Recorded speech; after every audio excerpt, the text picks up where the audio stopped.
Ассалаумағалейкум.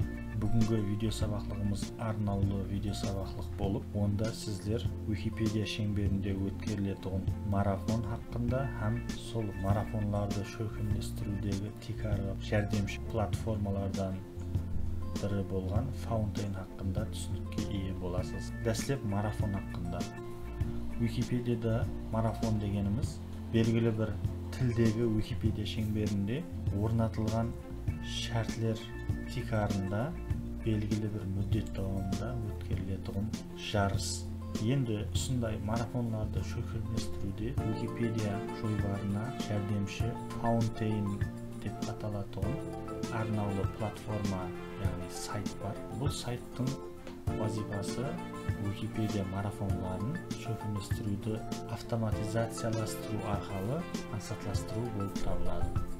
Fountain'да әрбір марафонға тиесілі ат беріледі, һәм сол марафон тек қана өзіне тән сілтемеге ие болады. Сол сілтеме марафон қатынасушыларына жарияланады. Марафон қатынасушысы сол сілтеме арқылы өтіп, сол жерге өзінің талабан мақаласын қосады. Fountain'да марафон беті жаратылған уақытта марафонның шартлері алдын ала орнатылады. Мысал үшін, марафонда қатынасуға талабан мақалалар ең кемінде неше сөзден ібарат болу керек. Ямаса сол марафонда қатынасуға талабан мақалалар қайсы мүддет аралығында жаратылған болу керек.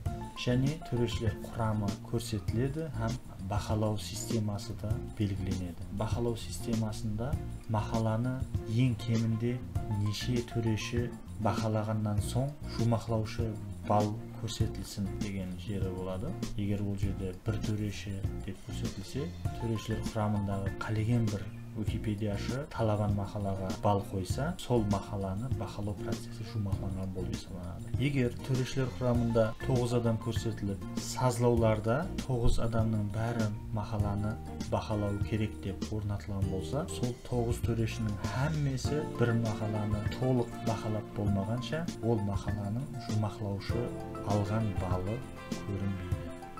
Қазір біз Википедияға төленшев деген пайдаланушы атымен кіріп отырмыз. Айтайық, біз марафонда қатынаспақшымыз. Бұның үшін браузерімізден қосымша бет ашамыз. Ол жерге Fountain toolforge.org деп жазамыз, һәм Enter түймесін басамыз. Бізге марафонлар беті ашылды. Бұл жерде беттің жоғары бөлігінде 3-ші кетекте бізге керегі Қарақалпақша Википедия шеңберіндегі марафонлар тізімі болғаны үшін КАА, яғни Қарақалпақша деген Википедияны белгілейміз. Һәм біздерге марафон шөкімдестірушілері тарапынан айтылған марафонға кіреміз. Мысалы үшін тест Kwiki. Осы жерде марафон қашан жұмақлануы, әзірге шекем неше адам қатынасып атырғаны, неше мақала марафонға талабан сипатында көрсетілгені, оларға жәмі неше бақа қойылғаны, һәм тағы басқа мағлұматлар көрінеді. Жоғарғы оң бөлікте добавить, яғни қосу түймесі жайласқан. Оның үстіне басамыз, һәм біздерге әрекетіңізді давам еттіру үшін авторизациядан өтуіңіз керек деген мағлұматлар айнасы шықты. Бұл жерде войти, яғни кіру дегенді басамыз. Системаның өзі біздерді Wikimedia менен, яғни Википедиядағы аккаунтыңызбен байланыстырып, рұқсат сұрайды. Бұнда біз allow, яғни рұқсат ету түймесін басуымыз керек болады. Нәтижеде өздеріңіз көріп тұрғаныңыздай жоғарғы оң бөлікте біздің Википедиядағы пайдаланушы атымыз көрінді. Енді бізге мақалаңыздың атын кіргізің деп атырыпты. Яғни біз әлдеқашан системаға Википедияда пайдаланушы атымызбен кірдік. Енді өзіміз жаратқан мақаланы талабан сипатында көрсетпекшіміз. Бұның үшін өзімізге белгілі болған мақаланың атын жазамыз. Дәле, яғни кейінгісі деген түйменің үстіне басамыз. Кейінгі айнада системаның өзі біз кіргізген мақаланың мағлұматлары өткеріліп атырған марафонның шартлеріне тура келуі, ямасы келмеуі хақында анализ жұмағын көрсетіп тұрады. Мысал үшін, мақала 2023 жылы жаратылған, марафон шарты бойынша 2023 жылы 4 жылы жазылған әрбір мақала қатынасуы мүмкін.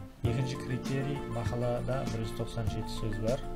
Ол марафонның шарты бойынша мақала кем дегенде 100 сөзден ібарат болу керек. Үшінші критерий мақала текарғы атамалар көплігінде жайласқан болу керек деген. Яғни Википедияда мақаладан басқа категориялар беті, ямаса үлгі, пайдаланушы беті сияқты бетлерді толтыруға да болады. Бірақ егер сондай бетті талабан сипатында көрсетсеңіз, басқа критерийлерге тура келгеніменен үшінші критерийге тура келмей қалады. Соның үшін тек қана мақала көрінісіндегі бетлер бұл марафонда қатынасуы мүмкін делінген.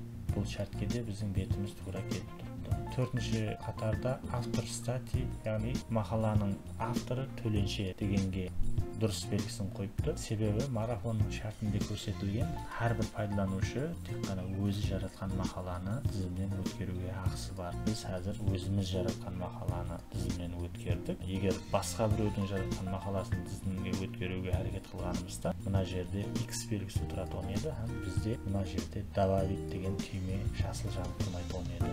Бұл жер жасыл жанып тұрыпты, себебі барлық критерийге біздер тура келіп тұрмыз. Демек, добавить түймесін басамыз, яғни қосу түймесін. Нәтижеде қатынасушылар саны 3 данадан 4 данаға өзгерді, себебі жаңа пайдаланушы жаңа мақала қосты. Мақалалар саны да 4 данадан 5 данаға өзгерді. Толық бақыланбаған мақалалар саны да 5 данаға өзгерді, себебі ешбір мақаланы бұл жерде көрсетілген 9 төрешінің барлығы бақылап болмаған. Егер қайсы бір пайдаланушының белгілі бір мақаласын толық әмме төреші бақылап болғанында, мына жерде орташа балы көрінген болар еді. Осылай етіп өзіміздің мақалаларымызды фаунтейнға қосып бара береміз. Бірақ алдын ала сол марафонның шартлеріменен танысып, мақаламызды сол критерийлерге тура келетұғын қылып тұрсағаннан соң ұсақ мақсатқа муафық болады. Осыныңменен фаунтейнға белгілі бір марафон шеңберінде мақала қосу хақында видео сабақ болушы мағанады. Қош сау саламат болыңыз.